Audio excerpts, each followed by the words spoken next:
Welcome to this explainer. Today, we're unpacking a really intense, incredibly complex conflict that has basically gripped the globe for decades. Now, the tensions between the United States and Iran are constantly dominating our news feeds, right? But the underlying gears making this whole thing turn, the geography, the economics, the gritty military strategies, they really get the clear breakdown they deserve. So let's dive right into this decades-long standoff to see exactly how we arrived at today's escalating tensions, and what is truly driving this global geopolitical chessboard.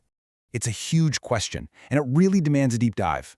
With modern warfare leaning so heavily into autonomous drone strikes, very real nuclear anxieties, and direct existential threats to our global oil supply, we have to step back and ask, how exactly did these two nations reach the absolute brink of all-out war? This isn't just a political disagreement. We're looking at a clash that literally threatens the entire global economic system, using everything from underground missile cities to the very water people drink in the Gulf. To make sense of all this, we're going to break this explainer down into 5 main chapters. First, the roots of the conflict. Then, the rise of the petrodollar. After that, we'll look at the nuclear chess match, followed by broken deals and escalation, and finally, we'll wrap up with the asymmetric battlefield. Let's get right into Chapter 1, Roots of the Conflict, Oil, Coups, and Revolution. To really understand the present, we have to rewind the clock a bit to 1951. Back then, Iran held immense influence over global energy, and their prime minister, Mossadegh, decided to nationalize Iran's oil. His goal? Keep the profits inside Iran instead of benefiting British interests. Well, in response, the US CIA and British MI6 launched Operation Ajax in 1953.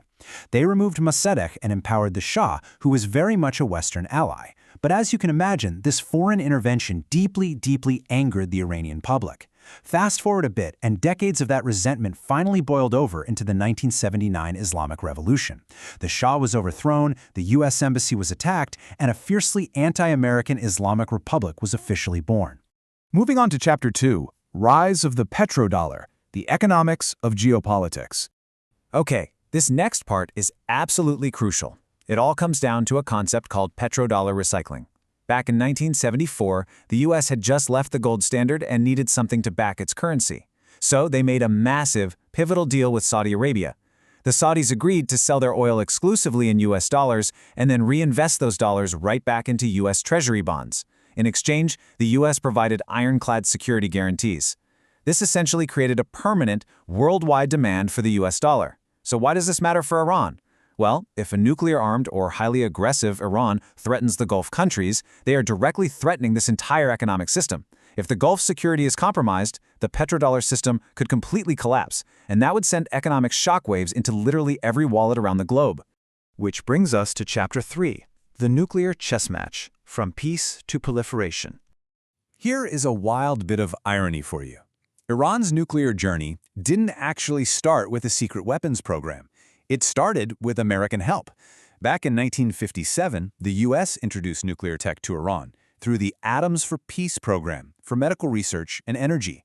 The real sticking point today centers entirely on uranium enrichment. See, raw uranium only has a tiny fraction of the necessary isotope. If you enrich it to about 3 to 5%, great, you can generate electricity or do medical imaging. But if you push that enrichment to 90%, you suddenly have weapons-grade material. And that threshold is the absolute core of the modern dispute.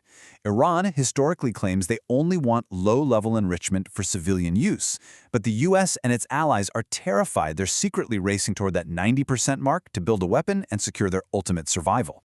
Now for Chapter 4, Broken Deals and Escalation, a Diplomatic Breakdown. For years, this whole situation was just a constant diplomatic tug-of-war, complete with massive international pressure and intense cyber sabotage. In 2015, the Obama administration and global allies signed the JCPOA. This lifted heavy economic sanctions on Iran, and in return, Iran agreed to limit its enrichment to a very safe 3.67%, complete with strict 24/7 monitoring. But in 2018, the Trump administration exited the deal, called out its flaws, and slapped those harsh sanctions right back on. In response, Iran sped up its enrichment. Then, things really spiked in April 2021 when Israel actually bombed Iran's Natanz facility. In direct retaliation, Iran massively ramped up its enrichment to 60%. That is a huge jump, putting them dangerously close to that 90% weapons-grade red line we just talked about. And this is where things went from bad to worse. Those failed negotiations ultimately led right into direct conflict. In 2025, after a final ultimatum completely expired, the U.S. launched Operation Midnight Hammer. They used stealth bombers to heavily strike Iranian nuclear sites. Just a few months later, in early 2026, Operation Epic Fury dropped over 1,000 strikes aimed squarely at decapitating Iran's top military and political leadership. At this point, the diplomatic route was basically dead in the water, entirely replaced by sheer, overwhelming military force. Finally, Chapter 5, the asymmetric battlefield, drones, geography, and global oil. So you might be wondering, how on earth does a nation with just a fraction of the U.S. military budget even survive that kind of assault? Well, the U.S. fully expected that by taking out the supreme leader and those top commanders, Iran's centralized military would just fold. But instead, Iran had rolled out something called the Mosaic Doctrine. They had essentially divided the country into 31 completely autonomous provincial commands. This incredibly decentralized structure meant their military just kept functioning smoothly. They were able to launch surprise retaliatory strikes even after their top leadership was completely wiped out in 2026. $20,000. Take a second to think about that number. That's roughly the price of a used Honda Civic, right?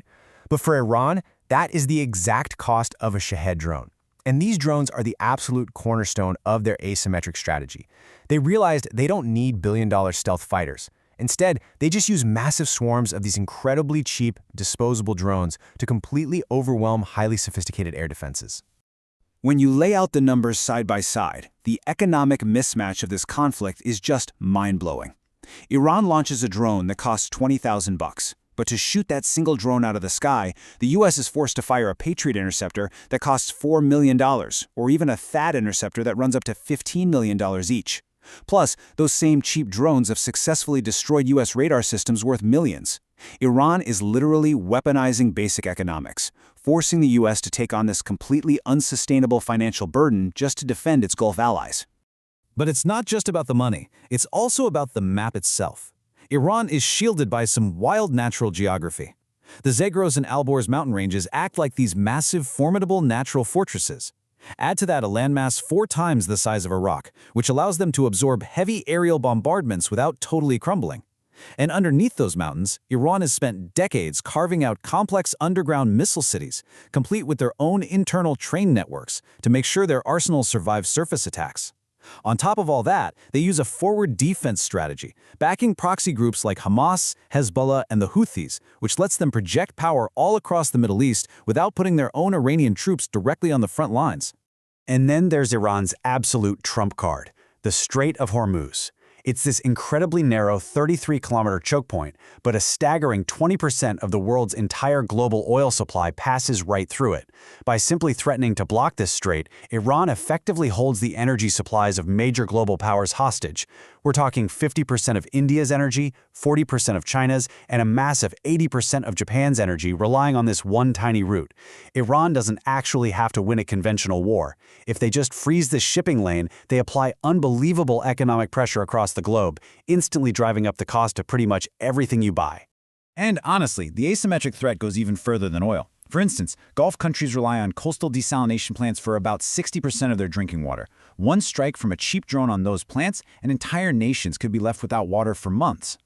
Furthermore, they've threatened to sever the critical submarine internet cables that handle global data traffic and our entire banking system.